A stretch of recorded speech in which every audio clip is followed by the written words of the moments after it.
Back to my channel. तो आज का जो हमारा टॉपिक है वो है जीटी पाल सिस्टम के बारे में। जी हाँ दोस्तों, आज मैं आपको जो डिस्कस करके एक्सप्लेन करने वाली हूँ वो है जीटी पाल सिस्टम। ये हमारा बहुत ही इंपॉर्टेंट और इंटरेस्टिंग टॉपिक है आपकी यूनिवर्सिटी पॉइंट ऑफ व्यू से भी, साथ साथ आपके कॉम्पिटिटिव पर्पज से भी। तो प्लीज़ मेक श्योर आप इस वीडियो को पूरा देखो, कहीं भी स्किप मत करना क्योंकि टॉपिक समझ में नहीं आएगा।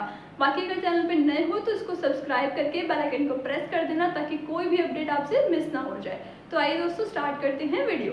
तो हमारा टॉपिक है जीटी पाल सिस्टम। ठीक है, जीटी पाल क्या है? एक एक्रोनियम है जिसका मतलब क्या होता है? जी से ग्रेविडिटी, टी से टर्म बर्थ, ए आपको पी से प्री टर्म बर्थ, ए से अबॉर्शन या फिर मिसकैरेज और एल से लिविंग चिल्ड्रन। ठीक है, अब हम वन बाय वन इसके बारे में डिस्कस करेंगे और इस चैनल का मोटिव आपका यही है कि हम कॉम्प्लेक्स टर्मिनोलॉजी को सिंपल और इजी वे में आपको डिलीवर कर पाए। तो आइए दोस्तों स्टार्ट करते हैं वीडियो। जैसे कि आप देख सकते हो, जी से है ग्रेविडिटी। ग्रेविडिटी का मतलब होता है number of time female conceive, यानी कि कोई एक फीमेल है उसने अपने पूरी लाइफ टाइम में कितनी बार कंसीव करा। ठीक है, ये हमारा हो गया ग्रेविडिटी। क्लियर है इतना पॉइंट? हमें फर्क नहीं पड़ता, इससे कोई मैटर नहीं करता आपका जीटी पाल में, ग्रेविडिटी में, कि वो उसकी प्रेगनेंसी सक्सेसफुल थी या नहीं थी, बीच में अबॉर्शन हो गया, टर्म बर्थ हुई, प्री टर्म बर्थ हुई, उससे कोई मैटर नहीं करता। ग्रेविडिटी में हमें उससे सिर्फ इतना ही पूछना होता है कि आपने अपनी पूरी लाइफ टाइम में कितनी बार कंसीव करा है। ठीक है, वो हमें आंसर करेगी कि 1, 2, 3 कितनी बार उसने कंसीव किया। इतना क्लियर हो गया? आगे बढ़ते हैं। नेक्स्ट है टर्म बर्थ। टर्म बर्थ का मतलब होता है कि फीमेल ने जो डिलीवर करा बेबी वो 37 वीक के बाद किया, तो उसको हम बोलेंगे टर्म बर्थ, यानी कि एक फिक्स जो पॉइंट टाइम हमारा सेट किया गया है उसके बाद अगर डिलीवरी हो रही है तो वो टर्म बर्थ में आती है। क्लियर है इतना पॉइंट? यहाँ पे आप लिख सकते हो अपने नोट्स में कि जो टर्म बर्थ होता है वो 37 वीक के बाद का हम उसको काउंट करते हैं। ठीक है, 37 to 42 वीक्स। अब नेक्स्ट आता है आपका प्री टर्म। ठीक है, प्री टर्म बर्थ का मतलब होता है आपका कि एक फीमेल ने वो कसने कंसीव किया, ठीक है, वो प्रेगनेंसी सक्सेसफुल उसकी हुई, लेकिन उसकी जो डिलीवरी थी वो टाइम से पहले हो गई।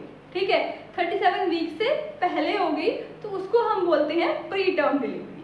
क्लियर है इतना पॉइंट? 37 वीक से पहले हो गई तो प्री टर्म, क्योंकि नाम से समझ आ रहा है हमको कि प्री टर्म, प्री लग गया आगे, मतलब टर्म से पहले हो जाना। ठीक है, टर्म हो गया आपका 37 वीक। इतना पॉइंट क्लियर है? अगर नहीं समझ आया है तो दोबारा से वीडियो को रिवाइंड करो और फिर से देखो। ठीक है, इतना क्लियर हो गया? अब आता है ए से अबॉर्शन या फिर मिसकैरेज। ठीक है, फीमेल ने कंसीव करा लेकिन वो किसी भी रीजन की वजह से वो सक्सेसफुल नहीं हुआ कंसीव उसका, तो हम उसको बोलते हैं अबॉर्शन या फिर मिसकैरेज। ठीक है, अब इसमें भी आपका एक यहाँ पे पॉइंट सेट है कि लॉस बिफोर 20 वीक्स। अगर 20 वीक से पहले लॉस हो जा रहा है तब उसको हम अबॉर्शन में कंसीडर करते हैं, अगर उसके बाद हो रहा है तो हम उसको अबॉर्शन में कंसीडर नहीं करते हैं। ये भी चीज़ को ध्यान में रखना। ठीक है, नेक्स्ट आपका आता है लाइव यानी कि लिविंग चिल्ड्रन। हम उससे पूछेंगे कि आपके अभी इस टाइम पे कितने लिविंग चिल्ड्रंस हैं।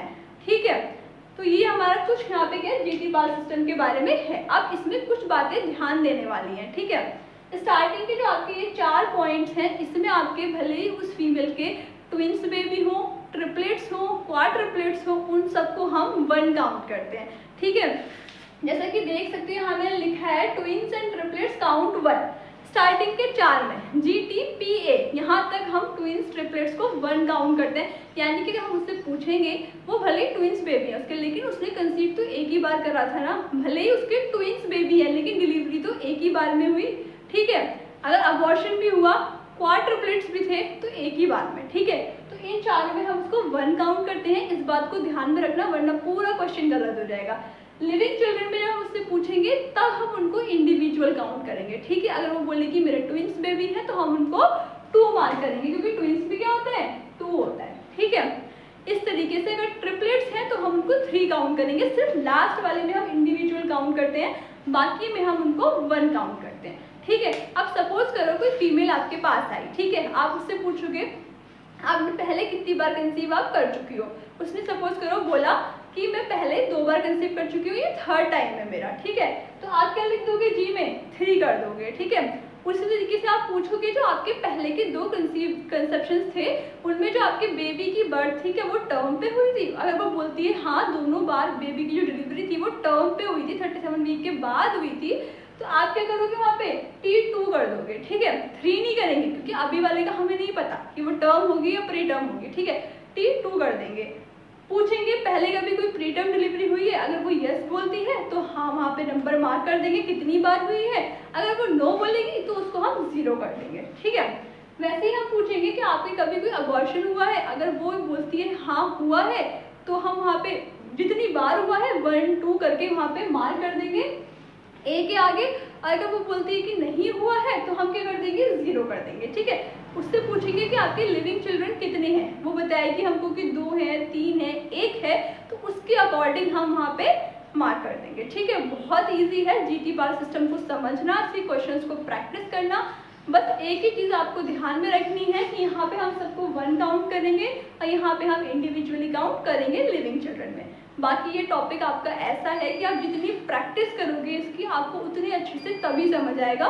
तो मेरी आप सबसे रिक्वेस्ट है कि प्लीज़ अपनी कोई स्टैंडर्ड टेक्स्ट बुक उठाओ, भले आप कॉम्पिटिटिव की प्रिपरेशन कर रहे हो या फिर अपने यूनिवर्सिटी एग्जाम देने वाले हो, और वहाँ से क्वेश्चंस को प्रैक्टिस करो। इसके जितने क्वेश्चंस आप प्रैक्टिस करोगे उतना ही टॉपिक आपका अच्छा हो जाएगा। ऐसे ही इंटरेस्टिंग और अमेजिंग वीडियोस के लिए नर्सिंग के फील्ड में प्लीज़ चैनल को सब्सक्राइब कर देना, बेल आइकन को प्रेस कर देना, ठीक है। और इंस्टाग्राम पे अब तक फॉलो नहीं करा है तो जाओ जा करके कर लो, क्योंकि वहाँ पे मैं नर्सिंग से रिलेटेड बहुत सारे अपडेट्स, अवेयरनेस वीडियोस डालती रहती हूँ। तब तक के लिए thanks, have a nice day.